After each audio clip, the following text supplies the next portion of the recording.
everyone, and welcome to my anime pickups for the first half of September. Man, the year has gone by quickly. A very, very short update for this one this week. And I've before I really get into anything, I do want to apologize. I know I haven't been making my weekly wrap up videos of all the things I've been reading recently. I just haven't really had the time. I was sick for a couple weeks, and then since then I've been too busy with uni work and other things. So I apologize for that. I would also like to thank everyone, all my subscribers. I've now reached over 750 subscribers, which is huge. That's just absolutely amazing. Thank you guys so much. That was not something I really ever expected, and I've only been doing this a little over a year, so that's just phenomenal. Thank you guys so much. But yeah, so I'm going to show off the anime and other sort of related anime things that I got this first half of September. The anime wise, I only have two things, and they're both Australian releases, but both of them have been most likely released in your local area. I know for sure they've been released in the US, and I'm sure they've been released in the UK as well. But first of all, before I get to those, I'm going to show off a couple figures that I got this for this beginning part of the month.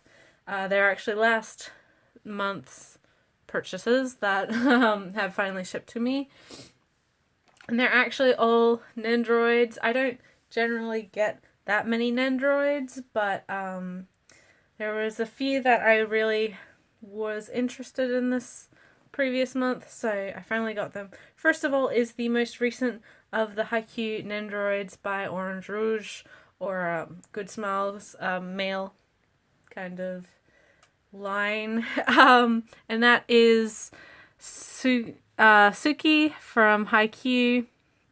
As you can see, he is with his kind of condescending, teasing look. He has 3 face plates, not as dynamic as expressions as some of the other characters, but that is very understandable if you know anything about the character.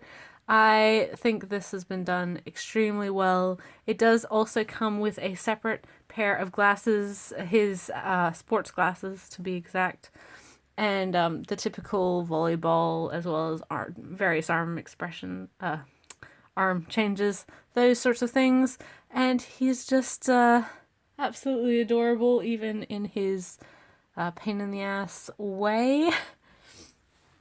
Next are actually, they're Nendoroids, but they're what is called a Nendoroid Kore, which is, or code, some people say. They're like priced down Nendoroids, and really they're more of a static figure with the option to change faceplates or head pieces with them. So for characters who have various different outfits throughout the series, this is a little bit of a cheaper way for fans to get multiple versions of their favorite character without having to spend the full price of a normal Nendoroid. So I got 2 of them this month. The first one, well, actually both of them are 2 different types of Miku Hatsune. Obviously the most famous of Vocaloids. This one, I'm not really familiar with the actual songs of which these are referenced to. I don't listen to much Vocaloid, or I don't listen to any Vocaloid music. My sister is much more a fan of that sort of thing.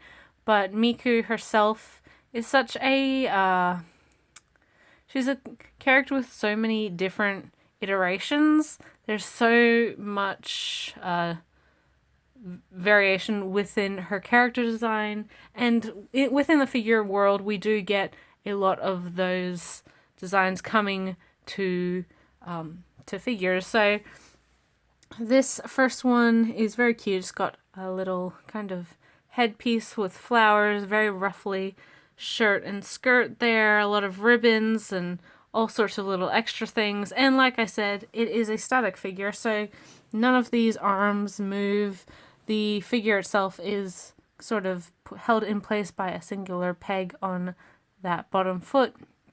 But you can change her faceplate and thusly her expression.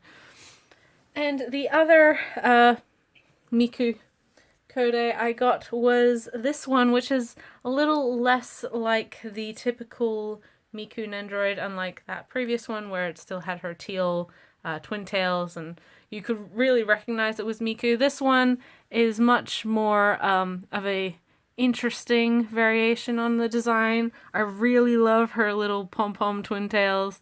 The green of her hair is much more green than like the teal. I'll bring this back and show you. So you can see there's a real color difference with that between the two. I also really love the red and yellow highlights and the brown as well throughout her entire outfit, as well as her hair. She's just absolutely adorable. If you've been following my videos for any amount of time, a lot of people would have known that I do actually collect Miku Nendoroids, which is why I got these two. Like I said earlier in this video, I'm not a huge Vocaloid fan, but I do appreciate the designs.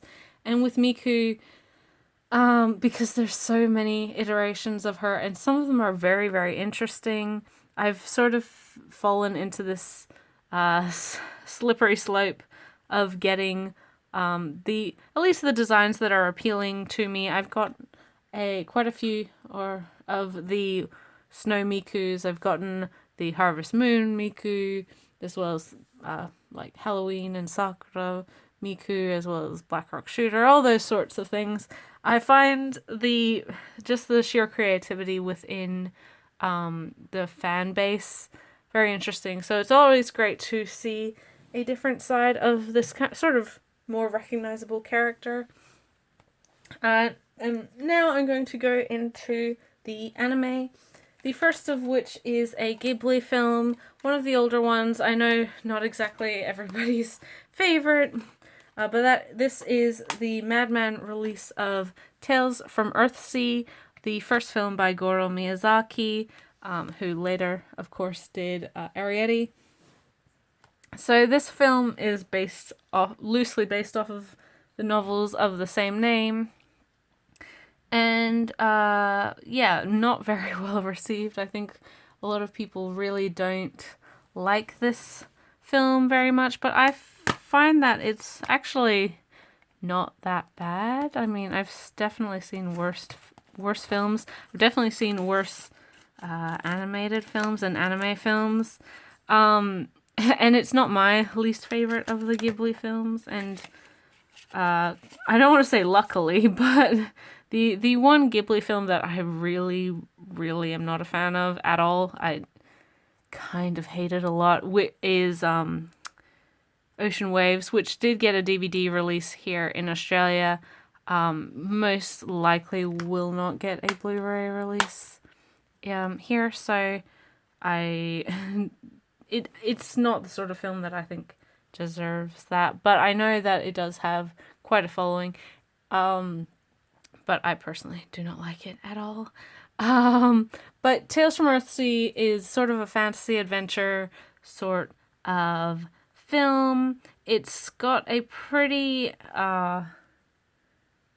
like with all of these Disney dubs for Ghibli, the voice cast is fairly strong, with a lot of recognizable voices, celebrity voices, of course, not your typical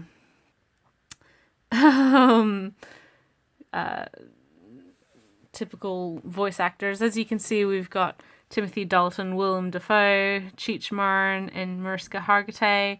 So yeah, really kind of a varied cast there. But the film itself, I think a lot of people have problems just so far as that it's a bad adaptation. It's quite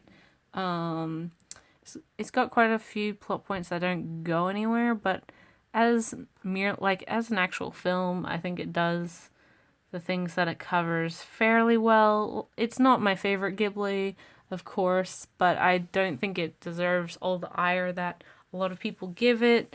So yes, I still need probably 4 or 5 of these Studio Ghibli collection Blu-rays from Madman.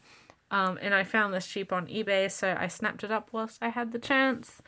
And obviously shortened my list by 1. And finally for anime, and finally for this video, is another Australian release. This is a new release, and this is actually one I also got secondhand from Cash Converter's website, which is sort of a pawn shop place. I've mentioned that I buy from them on occasion in previous videos, but this is Parasite the Maxim Part 1. I got this for a little bit over $20, so very, very happy about that, considering this is over 60 new.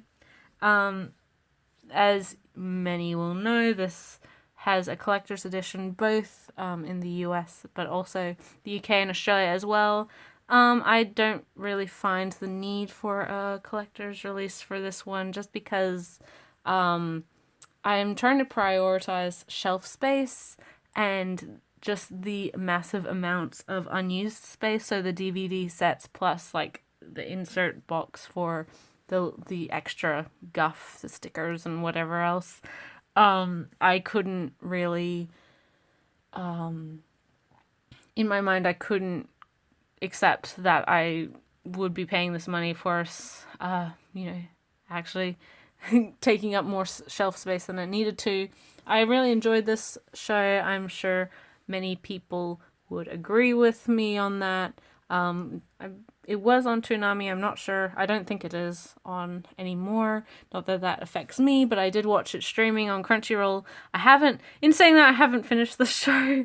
I'm about halfway through, so I'm a little bit farther than what this set contains. So with the next set, I will have the stuff that I haven't seen yet. Based off of the manga of the same name, well, Parasite, at least. It is sort of a modern adaptation of the 80s manga and is fairly well regarded. I don't know anything, or I don't know how strong the English dub of this is, but I know the Japanese voice cast is very good, with a lot of familiar new talent in there, most notably Nobunaga Shimazaki, who is most notable for Free. But yeah, I think this show has gotten a lot of popularity. It's the seinen, so a lot of kind of dark themes, blood and guts and fighting and all sorts of things, but also questions on humanity and everything else. Like I said, I've enjoyed what I've seen of it. I really am interested in seeing how it develops, because it is sort of an interesting situation.